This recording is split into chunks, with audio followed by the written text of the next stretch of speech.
Well, the weekend has begun and it's going to be a lot interesting. So, first things first, we're going to review ChocoPro, the 329 that took place back on September 10th. I was unable to see it due to some other circumstances, but however, I'm able to do it as we speak. The latest show, 330, has already taken place, but I will do that on the next episode. And we also got the latest All Japan show for the Giant Series Day 4 that just recently took place on the 14th of September. And of course, there's going to be a preview match between, of course, Ruki Honda and Yuma Aoyogi. And then, of course, finally, we cap it up with our last review with AEW Collision. We have, of course, two title matches, the AEW Tag Team titles and the TBS title, and very other matches we definitely going to be talking about. And then, of course, we jump in with some news updates to tell what's been going on in the world of pro wrestling, such as what events the promotions are throwing out, who's booked, what matches will be set, any injured wrestlers, any wrestlers are either signed or departing from any promotion, the whole enchilada. So, let's get ready for another episode of Deleted Wrestle Zone.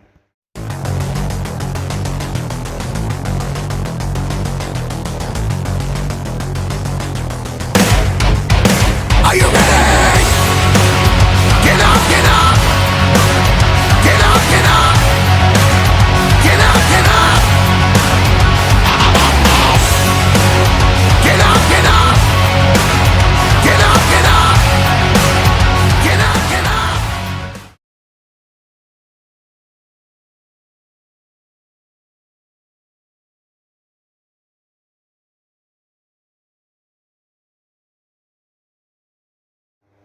Welcome everybody to the Deleted Wrestle Zone, all things that is pro wrestling with AEW, NXT, New Japan Pro Wrestling, Impact Wrestling, the National Wrestling Alliance, various promotions, wrestlers, matches, and championships.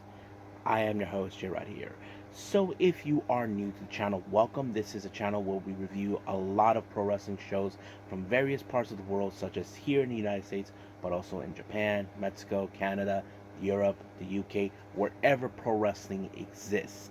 If you like this channel, please subscribe to us. We'll be throwing a lot of daily episodes with reviews and, of course, some news updates.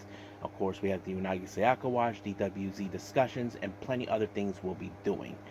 And of course, if you like this episode, please click on the like button, or if you'd like to leave a comment down below.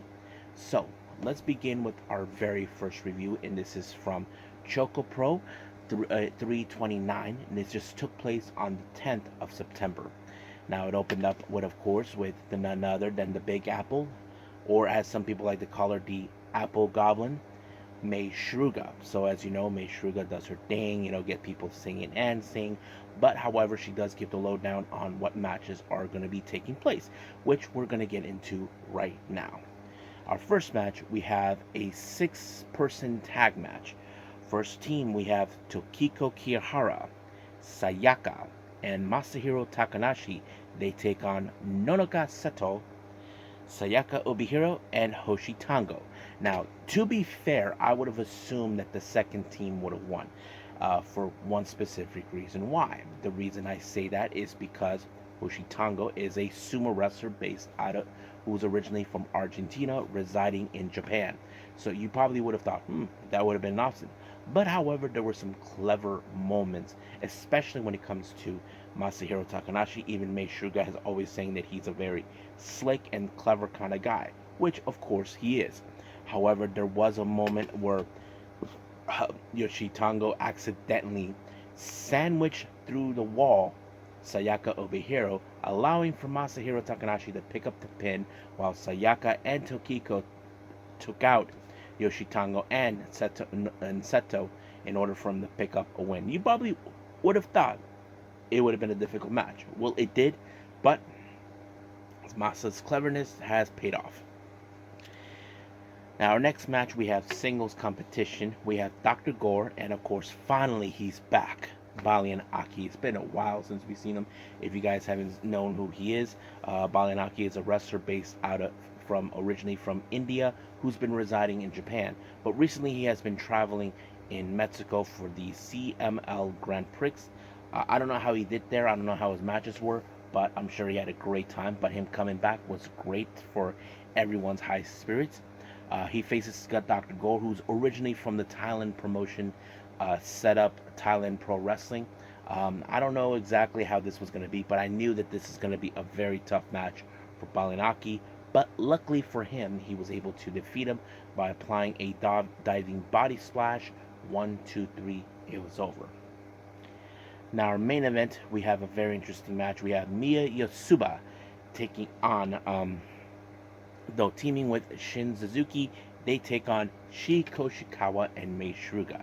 However, this is a very much interesting match. As you know, Mei Suruga and Miya are student and teacher.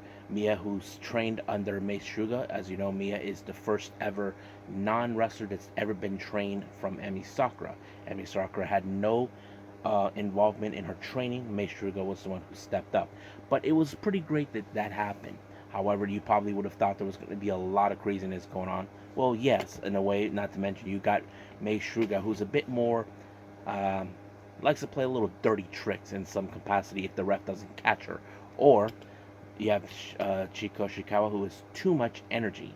But, of course, that does always help. But, however, it was a very interesting jackknife by Mei Suruga onto Miya Yotsuba, but she was able to help Mei to ensure that the jackknife is locked in place. 1, 2, 3, it was over. However, they were able successfully to separate Shin Suzuki away from Miya, since Miya still doesn't have the necessary experience just yet. So that was a pretty good match. However, our last thing we do here is, of course, Janken Tournament. Now, I wasn't too sure how it was, but however, Miya Yotsuba somehow made it all the way to the finals, and her opponent was none other than Dr. Gore. I did not anticipate that. I thought Miya would have won this one, but Dr. Gore didn't. Now, in the post-show of the entire show, they celebrated the birthday of Sayaka Obihiro and none other than Hoshitango.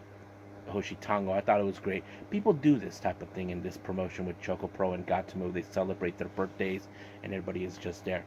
I can't wait to see the next ChocoPro show. That will be in the next episode, so stand by for that one. But right now, let's move on with All Japan Pro Wrestling.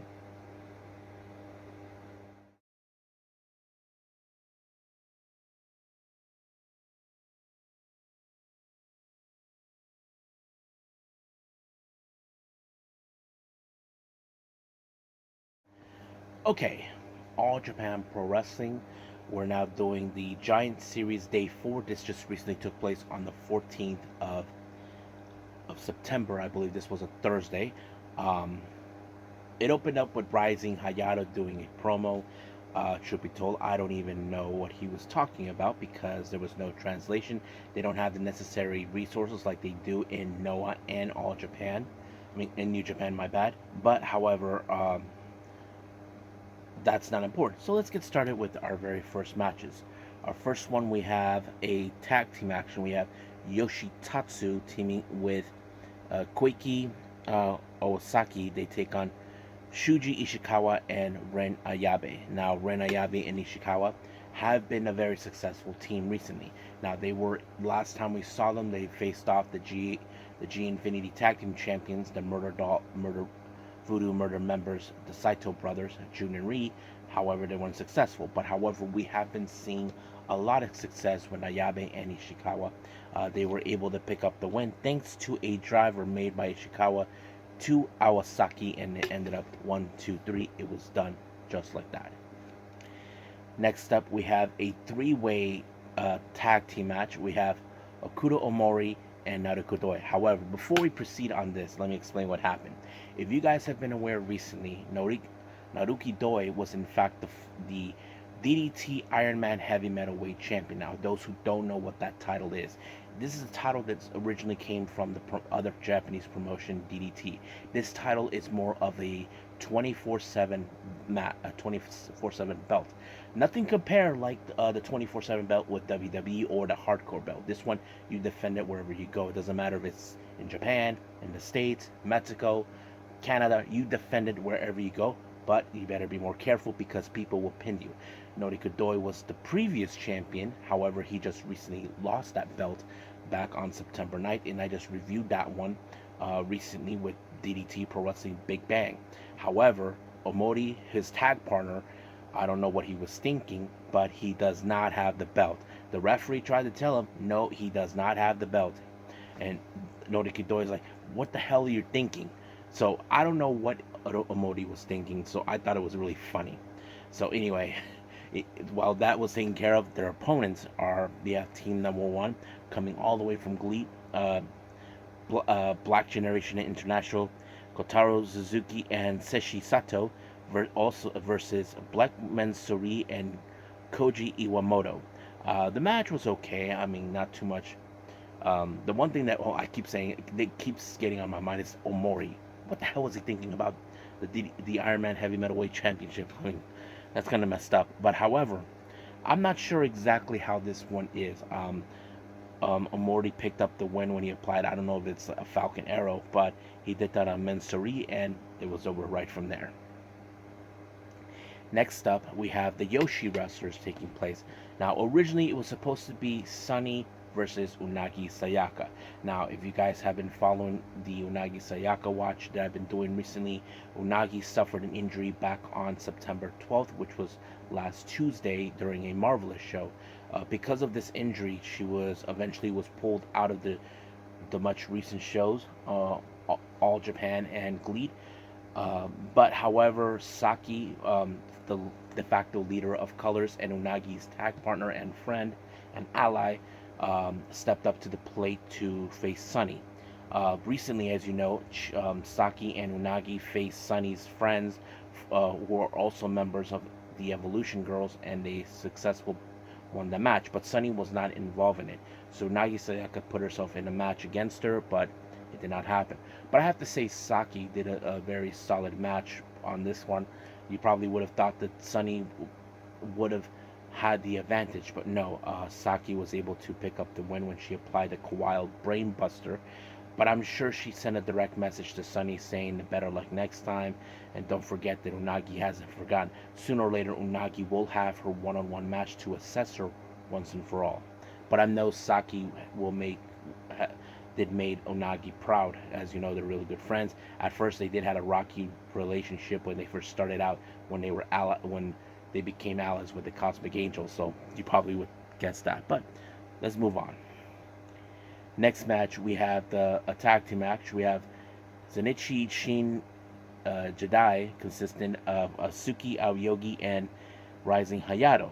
They take on the Voodoo Murders, Jun and Rei Sato. Now, this is a very interesting match because, as you know, Hayato and Aoyagi are both junior heavyweight competitors. They're facing against big dudes, heavyweight competitors. And not to mention, they are the current G Infinity Tag Team Champions from GLEAT. However, they had to rely on their speed, but however, that wasn't too much reliable because of the power and strength and the viciousness of both Saito brothers.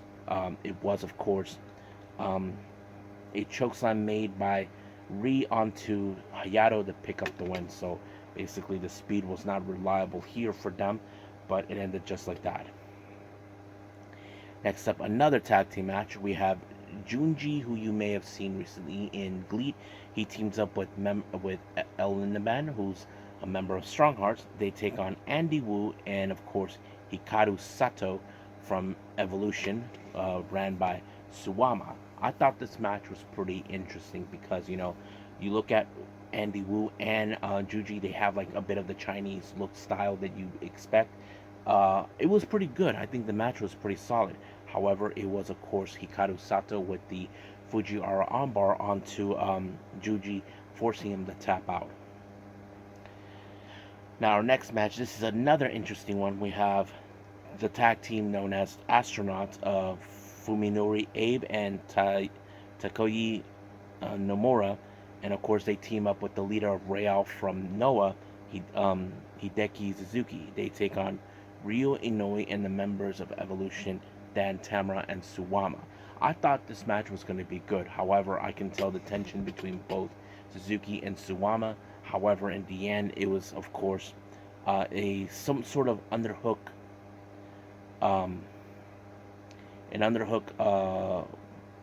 slam made by Hideki Suzuki onto Inoue to pick up the win. But you can tell that this thing between Suwama and Suzuki is not over.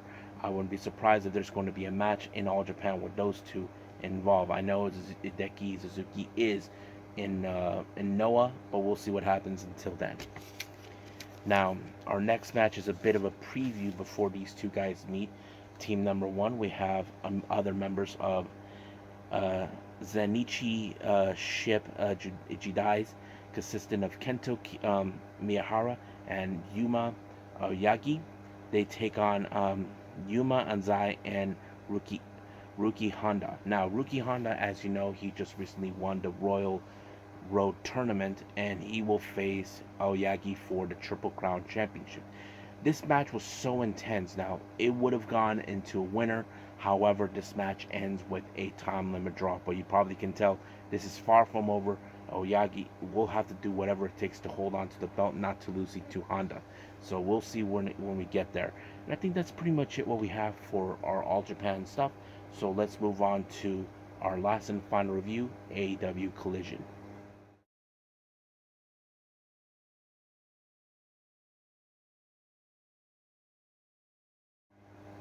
Okay, AEW Collision. It opened up with Ricky Starks and Big Bill taking on the members of the BCC, Bryan Danielson and Claudio Castagnoli. Now, this whole thing began when, of course, Bryan Danielson defeated Ricky Starks in a strap match. However, Ricky Starks, who hasn't let it go, decided to continue beating down. However, Ricky Stark played a smart game, allowing to try to have Bill to separate Claudio Castagnoli, giving, of course, a longer opportunity for Ricky Starks to make his move. When the ref did not see, apparently Ricky Starks low blowed Bryan Danielson, and then, of course, decided, to give him the Rochambeau win. However, at the end of the show, it was, as you know, we know that Bryan Danielson on October 1st at Seattle for the Wrestle Dream, he will face Zack Sabre Jr., which of course irritates Ricky Starks, feeling that no one is giving a damn. So he feels that is now his civic duty to end Bryan Danielson once and for all. So basically, he wants to take his spotlight. Now, as you know what happened, the Elite had gotten themselves involved in helping Hangman Page, circling things. Oh, you got crawled back into the Elite and they're helping us because you can't do things on your own. However, the Elite had other plans. They decided, hey, how about you, Mogul Embassy, the Gates of Agony, and Brian Cage? Why do you put the ROH 6-man World Tag Team titles on the line? Those are titles we're familiar. If you guys remember, the Hung Bucks, more consistent, Hangman and the Bucks actually were in fact former champions until they lost those belts to the Kingdom, I believe. So yeah, so that's very interesting to see. So and of course, it's now going to happen at next week in Arthur Ashe on Rampage. Now, the Book of Hobbs, as you know, he decides to set up his next chapter, which is destruction. So he's giving the stern warning that no one is safe. Now, Hobbs' rival, nemesis, however you want to call it, Miro, he feels like he still has unfinished business with Hobbs, despite the fact that he thought that he was redeemed. Apparently, he was not. So, looks like this whole thing is not over yet. However, he also is acknowledging that the presence of his wife, who decides to get involved. So, basically, we'll see how this one rolls up. Now, our next match is the AEW World Tag Team titles. We have the Iron Savages taking on FTR. You probably would have assumed that this is one of FTR's toughest challenges due to the fact that they're facing against bigger opponents, which of course it would have been that way. However, it was of course a diving a combination of a suplex off the turnbuckle and then a diving body splash onto Boulder that allowed FTR to retain the titles.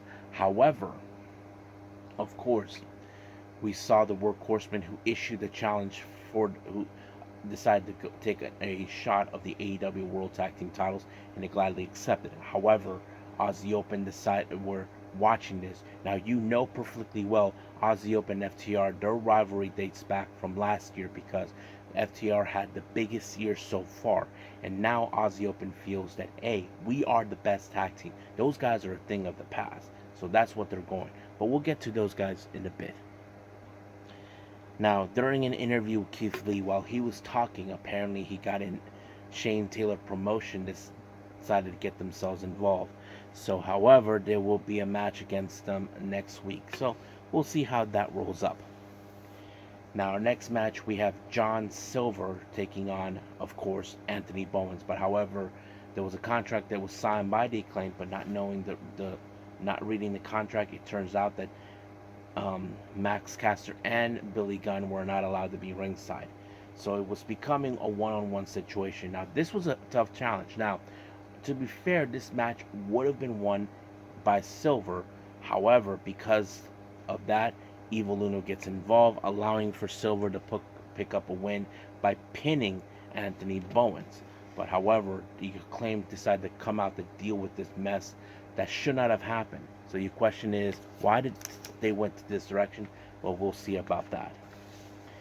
Now, Eddie Kingston, as you know, will be heading to Arthur Ashe to take a title versus title, telling Claudio that this will be the final chapter, that he was willing to take everything from it. And he said from Renee, if you guys remember, to fix it. So this is where it's going to be fixed. So we'll see what happens after that. Now, an interesting pairing has turned around. We have Orange Cassidy and Hook. They said they're going to team up and they're going to be at the Arthur Ashe in the tag team match. However, there was an exclusive video where Hook was in the back just eating his chips. And then, of course, those loudmouth dweebs, Matt Menard and Angelo Parker, showed up. And then OC gets involved, Anna Jay gets involved, and then, of course, here comes Chris Statlander. So basically, there's going to be a really interesting thing. I would like to see Taz's opinion, to see those two, both Hook and Orange Cassidy together. So I would like to see their opinion. Now, our next match, we have Aussie Open, Kyle Fletcher and Mark Davis taking on, who are they? Wes Barkley and PB Smooth. So this match went quickly. You can call it a squash match.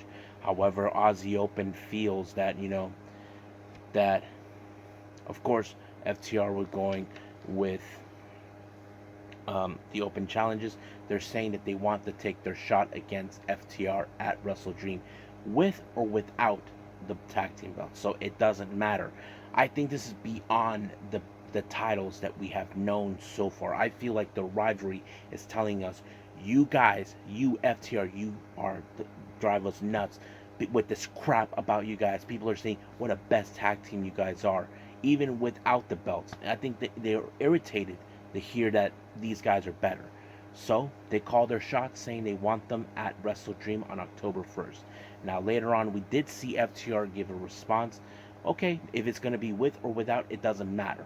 But Dax Harwood did say that he is putting his bet that they will hold on to those belts until Wrestle Dream. So that's going to be a very interesting thing to say. So we're going to go from there. Now, Toni Storm, as you know, she is going a little bit of cuckoo about what's going on. So she did not get full far of the interview, but we'll see that some other time. Now, our next match, we have Scorpio Sky, who made his return. Man, the guy's been injured like too many times. I feel like he needs to check himself out. But however, he faces against Andrade. But there were moments where Scorpio Sky, you can tell that his knees were giving out. However, it was, of course, the figure 8 leg lock, which is far more superior than the figure 4, that put away Scorpio Sky. However, as soon as the match was happened, if you guys were aware of this last week, Andrade was keeping an eye on the match between the Bullet Club Gold. Jay White wasn't there. However, Jay White was fully aware of what was going on, so he feels like there's a problem that he wants to take them on. So we'll see that taking place soon. Now, our next interview, we have Shibata. He will be at the Honor Club this coming Thursday facing Nick Wayne. That's going to be interesting. So it's kind of and then he will be at Wrestle Dream. So that's going to be interesting as well. So great news for Shibata. Now our next match, we have the Hardys taking on the Righteous. Now, dates back for a while now, where of course the Righteous wiped out the Hardys during a tag team battle royale, and then recently in on Dynamite they just stood over their bodies lying down. However, the Righteous were able to pick up the win when, of course, they took out Jeff Hardy and, of course, Vincent, in fact, pinned him. However, they have they're saying that they're not the devil or the angel, that they're speaking the truth, that their truth is speaks more volume, that they are however they see it, it's their way. However, they even made reference to MJF and Adam Cole. Appears that they probably want to have, they believe that their friendship is a lot of this false advertisement, but we'll see where it goes from there. Now, we do see then our hold on, yeah, our main event features, of course, the TBS title, um, Britt Baker taking on the champion Chris Statlander. I thought this match was pretty great, but however, this was the advantage that Britt Baker has.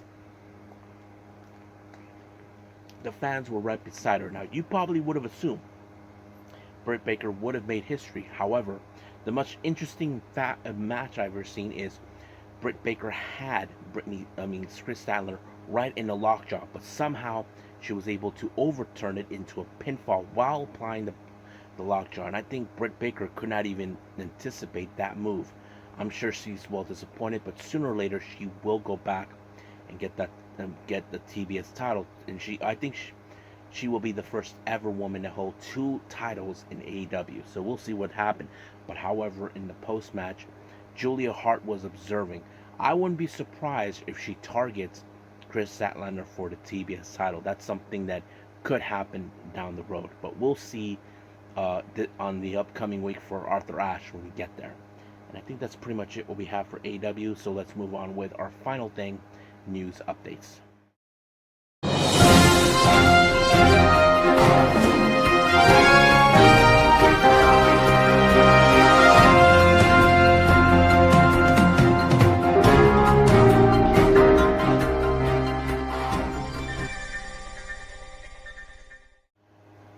Okay,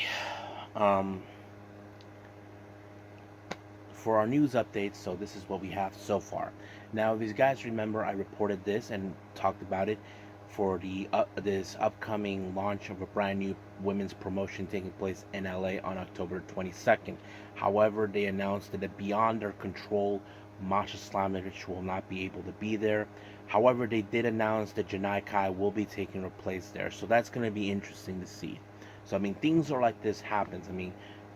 Some wrestlers cannot be able to be participating in the shows due to things they cannot control, due to maybe other commitments or whatever the case was. Now, you guys remember this guy, Jackson Ryker, former WWE superstar.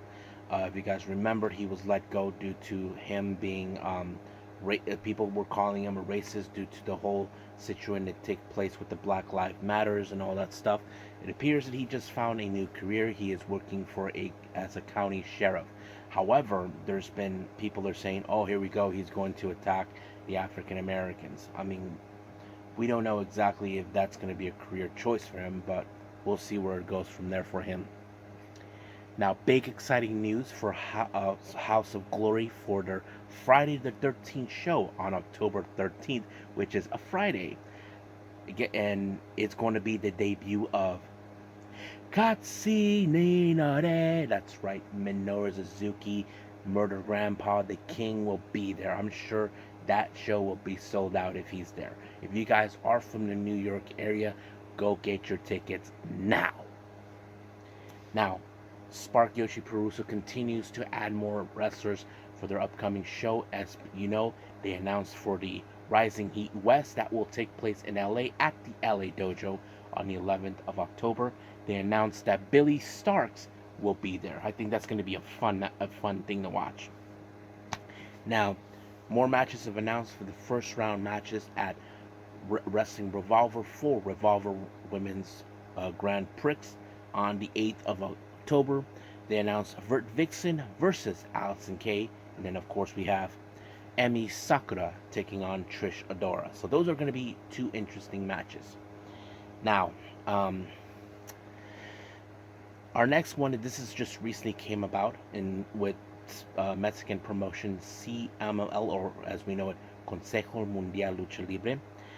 There was a match took place, a mask versus mask match. We have Dragon Rojo Jr. versus Templario.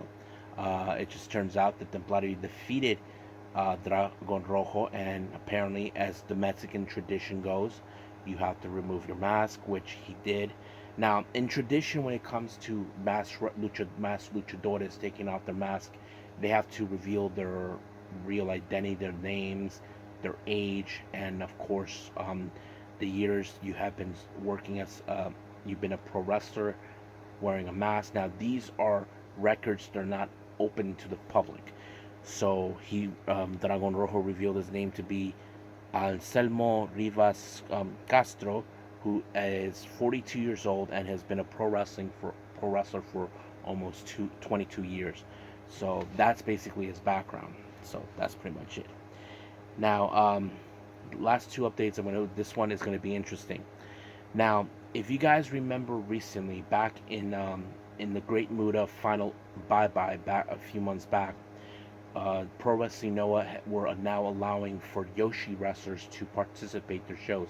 The first big one that they had, of course, they had Mayuhiki and Surumi Natsu taking on Jungle Kiona and Saria Noe. That match was great. Everybody loved it. However, the biggest buzz took place right after is, of course, when Jungle Kiona said this during post-match comments, where she's saying, if New Japan Pro Wrestling are going to have the IWGP Women's title, then Noah should have the GHC Women's Championship. And I will never forget how Surumi Natsu had that look in her face, like saying, I'm down with that. So basically, that was the whole point.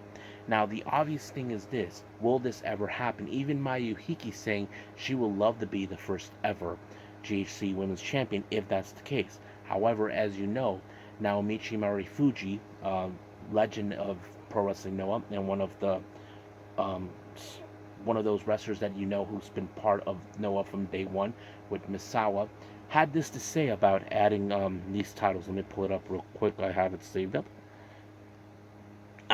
This is what he said. And this was an interview that he conducted with Tokyo Sports. Recently, we have been having female wrestlers compete in big matches, and we got good feedback from customers, and I think we should learn by observing the hungry spirit of the female wrestlers who immediately responded to my invitation. I think wrestlers who can do a bit of flying are more interesting. I have high hopes for such wrestlers regarding of whether they are freelancers affiliated with promotions, male or female. Now, Marifuji did ask about the whole GHC Women's Championship, and this is what he had to say. It would be interesting to hear more and more people speak up about it, and it would be interesting if someone came along who did it the extent Noah had no choice but to make it. So that's what he had to say. Now, what does that mean in the last part of the interview? He was referring to that he would like to see someone who is willing to make this work, to have a championship that has women's wrestling involved with that. Now, it would be a fantastic idea. Now, I will do a discussion video based on that, talking about saying, does Pro Wrestling Noah needs the GHC Women's Championship? What does this benefit for them, and why is it's important that we need? So there will be a discussion about that. I will be doing that. I'll be gathering some notes, talking about the matches involving Yoshi wrestlers in Noah, and we'll go from there. So we'll see how that goes. Now, the final update here. This was a key piece of evidence that was displayed. Now, as you all know, there was high expectations in All Japan Pro Wrestling involving Kairi and Sarunoi taking on Sari and Unagi Sayaka. Now, there was high expectations for this match. Now, I did mention Rossi Ogawa was present. You actually can see him there. However, they even mentioned that Starlight Kid was there too. But there was another person who was there, someone who Unagi is very familiarized with. We're talking about Waka Tsukiyama.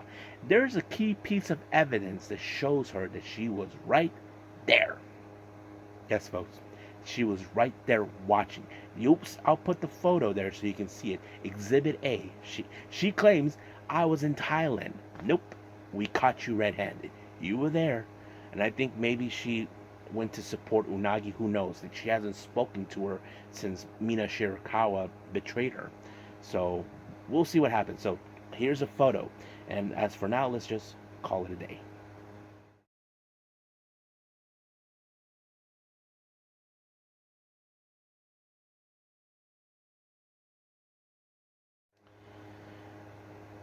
Well, I hope everybody enjoys this episode coming up. As you know, I did talk about the latest ChocoPro show. We do have, as we speak, more Stardom shows that are taking place.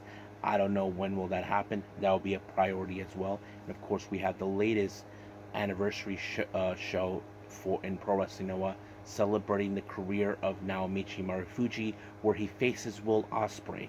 So that's going to be an interesting match to see.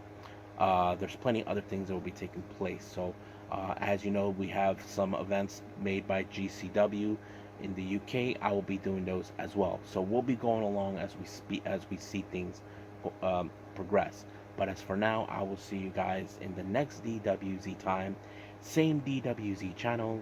I must bid all of you adieu. So, goodbye, and have a nice day. Bang.